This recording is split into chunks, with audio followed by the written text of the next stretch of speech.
It's the last podcast of the year. Hope you have had a wonderful year filled with gaming and whatever else you like to do. Being passionate gamers or gamers without time, we all know that you're looking for the next big thing. So, as a middle-aged gamer, you are paying less. So, here are some of the things to keep on your radar in the coming year.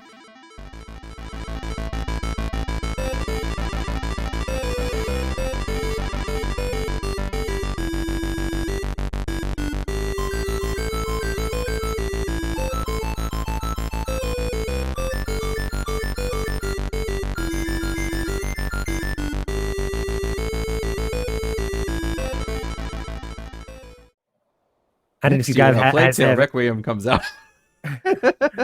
I I can mean, do it yeah, real quick. game and why. That's it, and Yeah, yeah, we yeah. can do alternate between each other. I played the original Plague Tale when it came out free for PlayStation Plus. It was a lot of fun.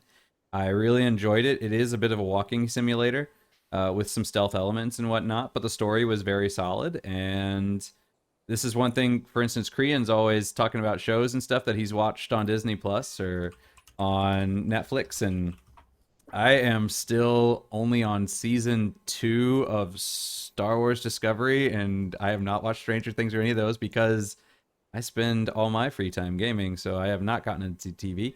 So when I want stories, I go to games, and this game has a great story.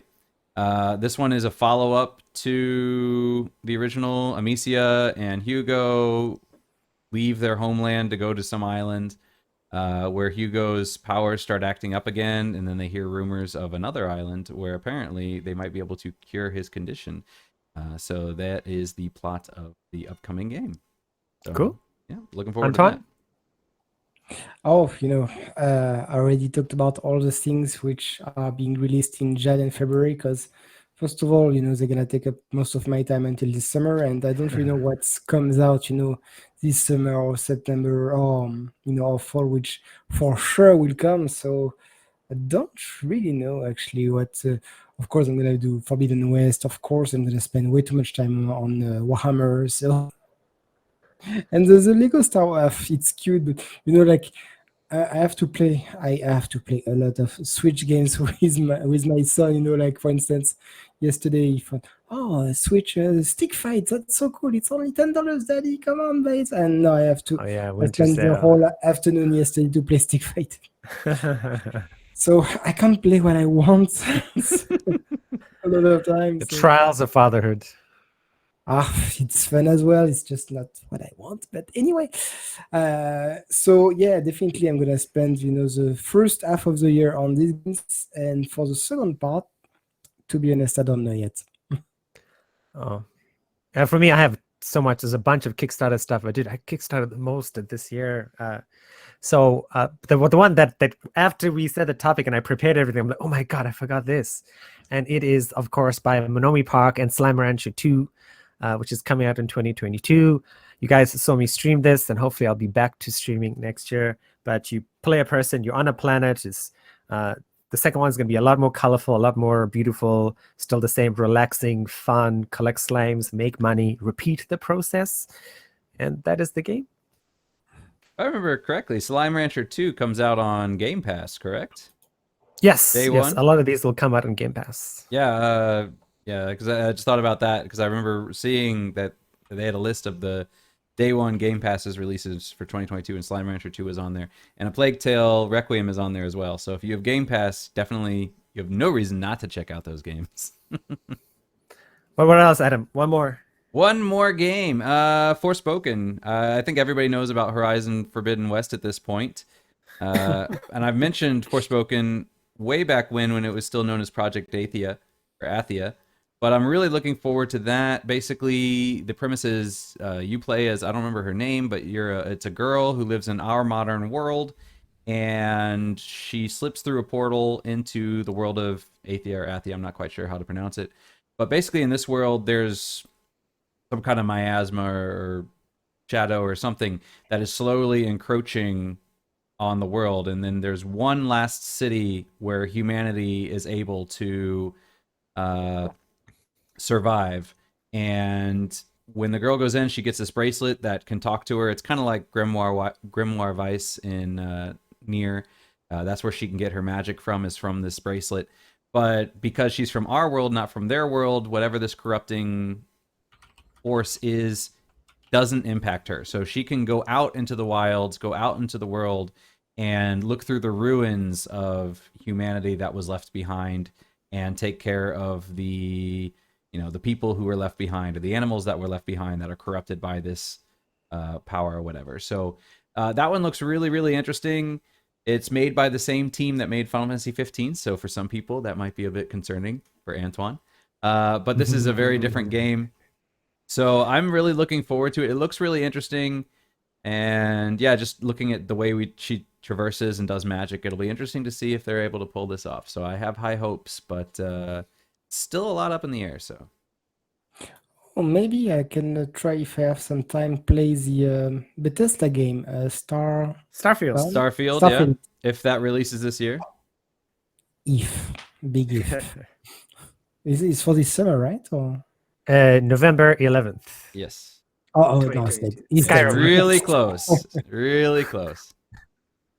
So that one kind of has me worried because it's right before Christmas. So it's like, okay, are they gonna be three possibilities. They're gonna be finished. They're not gonna be finished, and they're gonna delay. They're not gonna be finished, but they want to release before Christmas to get that sweet, sweet Christmas. They cash. can't do that.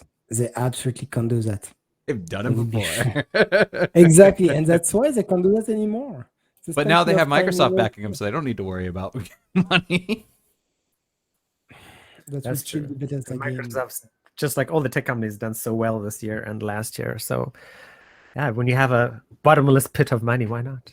Yeah, that was part of the reason why was it Todd Howard said they sold, was because now they basically have a bottomless pit of money. They can do whatever they want. They don't have to worry about finances.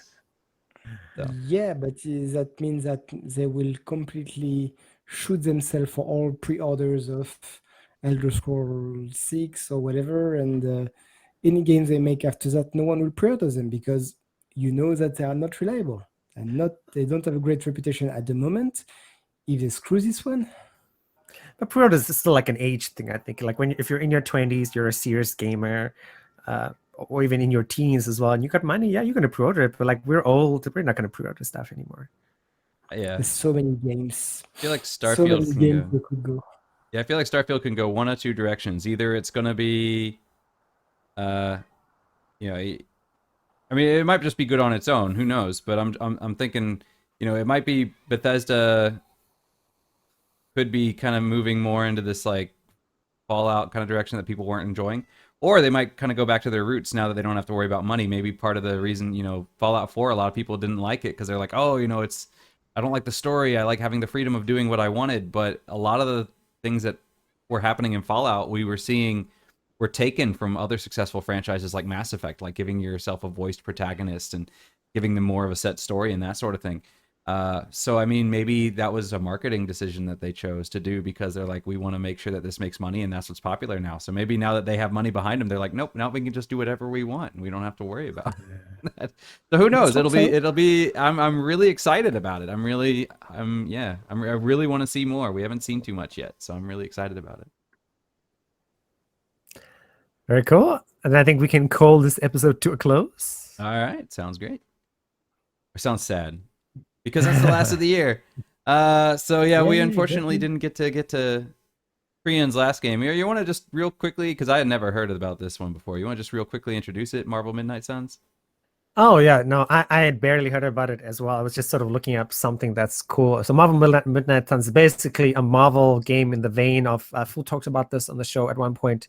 The Switch has another Marvel X-Men game. This is very similar. You get to play as like a few guys and you go, and there's a story behind the Midnight Suns. Apparently it's in the comic books. And it is going to be on the Switch, so Switch exclusive, as much as Adam railed against that just now. No, I have no problem with Switch exclusives. My problem is when a franchise jumps around. Yeah, since there have not been another Marvel game like this, I'm perfectly fine with it being. So yeah, that's basically what this is. It's an RPG, play as characters, go through the story, level up, get stuff, gear. That's pretty much what this game is. All right. 1 minute, I'm good. Yeah, and it's an SRPG if I remember correctly, correct? Right? Yes. With some kind of card-based system. Yes. And of course, for the little sarcastic touch of the year, we can't wait for next year full release of Star Citizen. Yes, it'll happen. Yes. Gotta end every year on that. That's right. Yeah, exactly. I had to mention it. All right. Well, with that, that draws us to a close of both this episode and the year. We will be back next week, I believe. Right? We will be back, right?